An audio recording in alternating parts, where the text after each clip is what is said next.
Tonight is not a subtle baseball story. This is not one of those games where the meaning hides in the margins and the box score needs a flashlight. This one's loud. Rusty Staub goes 4 for 4, drives in 6 runs, scores 3, turns a close game into something the Giants have to wear all the way back to the hotel. Houston beat San Francisco 10-2 in the Astrodome with 10,142 in the house. The game is basically decided before Gaylord Perry can even get comfortable. What I like about that is it's loud in exactly the right way. Not home run derby loud, not cartoon loud, but rusty loud. Singles, a double, RBI after RBI after RBI. The kind of offensive game that feels professional, repeatable, and vaguely insulting to the other team. Because it says, I didn't guess right 4 times. I just kept beating you. Welcome back to the Astros 100. I'm documenting 1 game per player until I reach 100. Tonight's player is Rusty Staub. This is Astros 1-0. Tonight's game, May 6, 1968. Giants at Astros, Astrodome. Houston wins 10-2. Tonight's idea is simple. This is what a franchise hitter looks like before the franchise fully knows what it has. Because Rusty's only 24 here. He's already had his breakout in 1967 when he hit .333 and led the NL with 44 doubles, and he'd already become an all-star. But on this night, you could still feel Houston figuring out what sort of star it has. Not a myth maker, not a one-swing showman. A left-handed machine built to survive a pitcher's park and make the whole offense make sense. That season, what both teams are up to. The Giants come into this game 12-10, and they leave 12-11. Houston comes in at 9-13 and leaves 10-13. So in the narrowest sense, this is an underdog game. San Francisco is the better club and the more finished club, also the more famous club. Houston's still trying to become something sturdier than interesting. That general shape holds. San Francisco finishes 88-74, second in the National League under Herman Franks. Houston finishes 72-90, 10th and last, starting the year under Grady Hatton before Harry Walker takes over in June. This game is not the start of a pennant change. This game is not the start of a pennant charge. It's a pocket of proof inside a losing season. The Giants absorb it and remain contenders. The Astros bank it and keep being unfinished. Also, because 1968 is still pre-division baseball, nobody's winning the NL West yet. There is no NL West yet. That starts in 1969. So when we say last place Astros and second place Giants, we mean across the entire 10-team National League. Now, as far as a snapshot of the rest of the major leagues that week, this is the year of the pitcher. The major league batting average for 1968 fell to .237, and the major league ERA sat at 2.98. After this season, MLB lowered the mound and shrank the strike zone to restore some balance. Bob Gibson's 1.12 earned run average became the emblem, but the whole season is built on games that feel starved, pinched, and narrowed, which makes a 10-2 game stand out. On the same day as this one, Bob Gibson and Tom Seaver dueled in St. Louis, and the Cardinals beat the Mets 2-1 in 11 innings. Cincinnati beat Philadelphia 10-1, which means Houston's outburst was not unique that night, but it was unusual for the era, and especially unusual against a club with Gaylord Perry, Willie Mays, and Willie McCovey in uniform. The managers and the starting pitchers. For Houston, the starting pitcher is Denny LeMaster, a left-hander born in Corona, California, raised around Oxnard, and developed into a big league arm with the Braves before Houston acquired him in 1967, October. That also brought over Dennis Menke. His career is one long argument with run support.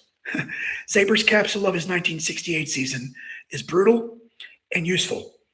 LeMaster put up a career-low 2.81 ERA, but still finished only 10-15 because Houston simply did not score enough for him. That matters here because on this night, he finally gets paid back.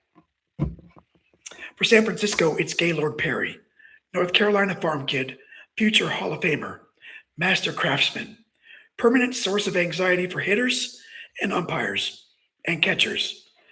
By 1968, he was already established as one of the best pitchers in the league, and he would finish the year with a 2.45 ERA. But his record, only 16 and 15, which tells you how weird this season was, even for the elite pitchers. Tonight, though, he gets clipped early and hard.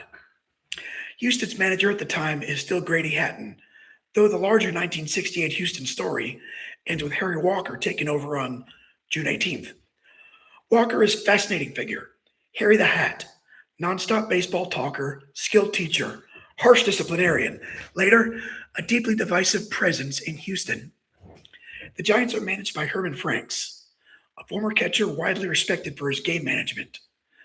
He led San Francisco to 4 straight second-place finishes from 65 through 68, but he never got the pennant that he promised ownership. As far as gravity in the lineup, the Giants sent three eventual Hall of Famers. Willie Hayes, Major League. Willie Mays in center, Willie McCovey at first, and Gaylord Perry on the mound. That's serious weight. Mays was already a baseball monument by then. McCovey was already one of the most feared left-handed hitters alive. And Perry, of course, won 314 games and made the Hall in 1991. Houston does not counter with Hall of Fame plaques. It does counter with important Astros. Rusty Staub is the focus. Jimmy Wynn is in left. Bob Aspromonte and John Bateman are here. Dennis Menke's here. Bob Watson is here. In franchise terms, this is not a nobody lineup. It is an origin story lineup. There's no clean revenge plot here. No obvious former Giant comes back angry angle. No bitter blood feud is easy to verify, but what I do see is a status argument. San Francisco arrives with old power and a national rep. Houston counters with youth, local ambition, and a hitter in Staub, who's already changing the franchise's self-image. So the common thread is not hatred, it's hierarchy. The Giants are saying, hey, we're one of the National League's heavy clubs. Houston is saying maybe, but not every night, and not with your ace, if we see him well enough. Staub was born Daniel Joseph Staub in New Orleans on April 1, 1944. The nickname came almost immediately, thanks to the red fuzz on his head as a newborn. He was signed by the expansion Colt 45s for a $100,000 bonus before the amateur draft era, and Houston treated him almost from the start like a player meant to matter to the identity of the new club.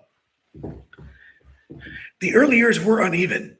He played a ton as a teenager, struggled, got sent back down, came back up, and slowly became exactly what the Astros needed. By 1965, the rise had started. By 1966, he was Houston's Writer's Choice Most Valuable Player.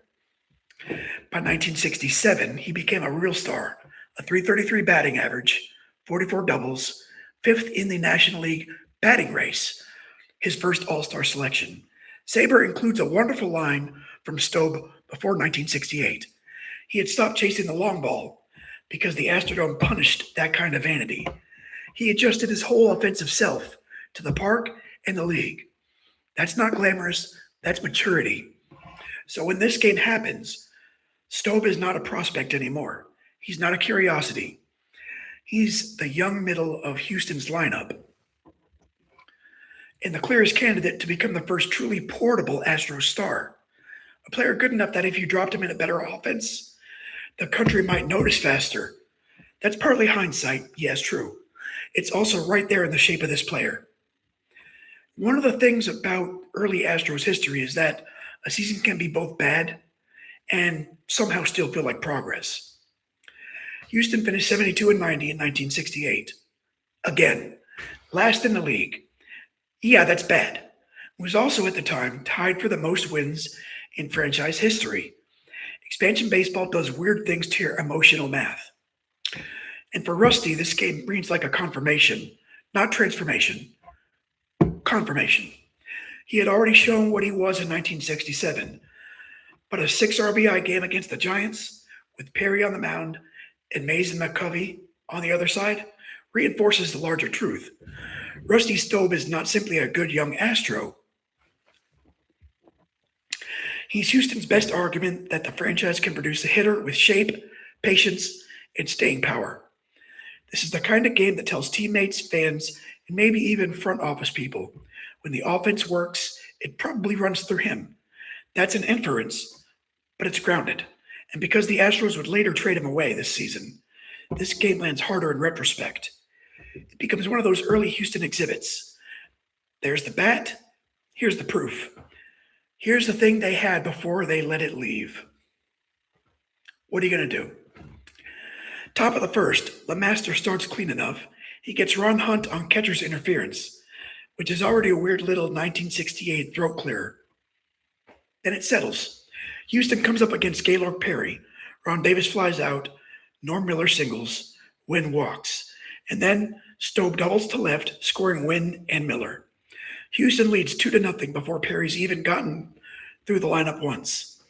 Aspermonte later singles home Staub. Menke adds another RBI single. End of the first inning, Astros 3, Giants 0. The win probability chart drops right there and never really comes back for San Francisco. That's okay, though. Second inning, Houston keeps pressing. John Bateman doubles to left. Ron Miller strikes out. Then Norm Miller singles to center. Bateman scores, and Miller's safe. Jim Wynn flies out, but Rusty singles. Center right field. Miller scores again. It's 5-0.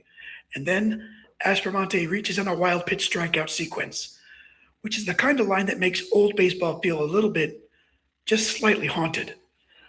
Dennis Menke singles. By the time Bobby Bolins gets Perry out of there, Houston's hung 7 runs up, the one's unearned because of Jim Davenport's error on Bateman's double. From there, the middle of the game is a little funny. Houston stops scoring for several innings, which in a 10-2 final is easy to forget. Bobby Bolin and then Ron Herbel stabilized things for the Giants. LeMaster, meanwhile, just keeps moving. The Giants get a few hits, but no real rally. By the end of the 5th, it's still 7-0, which is the best kind of lopsided game, the kind that keeps daring the trailing team to become relevant, but never lets it. Bottom of the 6th, Houston adds one more. LeMaster reaches on a groundout sequence? No, better. LeMaster grounds out. Ron Davis singles. Norm Miller singles. Jim Wynn gets hit by a pitch, and then Rusty Staub singles to center, scoring Wynn and moving Miller and Davis. That makes it 8-0. Rusty's now up to 5 RBI, and the game is shifted from Houston jumped them to Rusty is collecting rent. Then the Giants finally make some noise in the 8th. Willie McCovey homers to right off LeMaster with Jim Davenport aboard. Suddenly, it's 8-2, which sounds respectable only if you didn't watch the first 7 innings.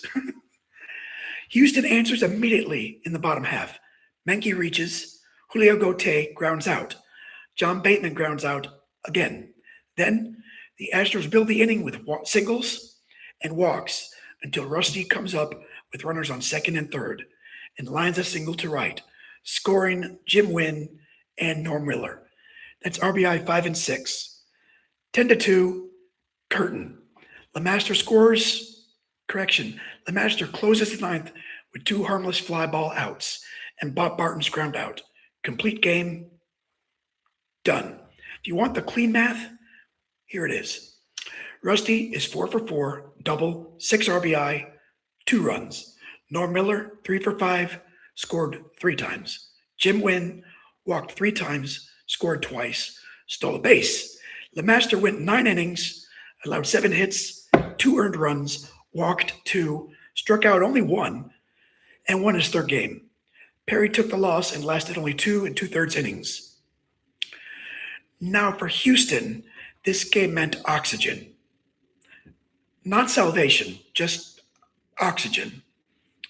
They were 9-13 when the day began. They had not suddenly solved the season, but beating a good Giants club 10-2 and beating Perry specifically gives a losing team one of the few things it can really use. A reminder that its best players are real. The Astros then won the next game too, 7-1, before splitting the four-game Houston set and later getting swept in San Francisco. So the game matters less as a pivot than as a flash. It says the club's ceiling on a right night. It's not imaginary. For San Francisco, it's just damage. They lose this one and lose the next one. Then they recover enough to remember what they are, a very good team that always finishes second. The Giants are too big to have their season defined by one bad night. In Houston, the Astros are not. That asymmetry is part of the story. Now, I refuse to fake authority. I could not verify a preserved post-game press conference transcript or any reliable direct clubhouse quotes from what I could access in the record. What I can verify is how the game was framed in contemporary wire copy. Rusty Staub's bat dominated the headline, and Denny LeMaster's complete game supplied the professional backbone beneath it. So I would treat this module as what the room must have felt like without inventing dialogue. Houston's side would have been brisk, satisfied, and almost workmanlike. San Francisco's side would have been, hey, the ace got his version of a bad night, and that's as far as the sources let me responsibly go. But for each team following this game, first let's dig into Houston. After this game, Houston kept grinding through a hard year. The club split the immediate four-game home series with the Giants, then got swept in the three-game return to San Francisco the next week. The bigger season arc never really stabilized. Grady Hatton was replaced by Harry Walker on June 18th, and the Astros finished 72-90, last in the league. Yet that 72 win total still matched the best mark in franchise history to that point. The Giants, meanwhile, remained exactly what they looked like in broad outline. Strong, star-loaded, but not quite strong enough to catch St. Louis. They finished 88-74, second in the National League, 9 games behind the Cardinals. Herman Franks then resigned after four straight second-place finishes. Denny LeMaster is the piece here that irritates me. A man can throw a complete game, then finish the season with a 2.81 earned run average, and still go 10-15 because the club just won't score. I know that's baseball. It still annoys me. Following this game, Rusty did not stay in Houston very much longer. After the 1968 season, he was dealt to the expansion Montreal Expos, where he became the franchise's first star and Le Grand Orange. Over a 23-year major league career, he piled up 2,716 hits, 292 home runs, 1,466 RBI, and 6 All-Star selections. He became beloved in multiple cities for different reasons. In Montreal, for being the first big star. In New York, for his Mets years, and his later humanitarian work. That humanitarian work matters. After baseball, Staub devoted enormous energy to charitable causes, especially in New York, including the New York Police and Fire Widows and Children's Benefit Fund. He died in 2018 at the age of 73, but by then, his baseball life had already become something broader than numbers. He was a star, a survivor, a chef, a fundraiser, and a civic figure. That's the nice thing about episodes like this one. The box score catches the player before the full human legend arrives. Next time, Astros 11, Dennis Menke. The lens shifts one spot to the right side of this same infield ecosystem. Dennis Menke. He came to Houston in the same offseason trade that bought Denny LeMaster over from Atlanta. By the end of this 1968 season, he would play 150 games, mostly at second base, while finishing second in the league in fielding. He's one of those players who can disappear in the glare if you're not careful. So the next episode is an invitation to be careful. So that was Astros 10.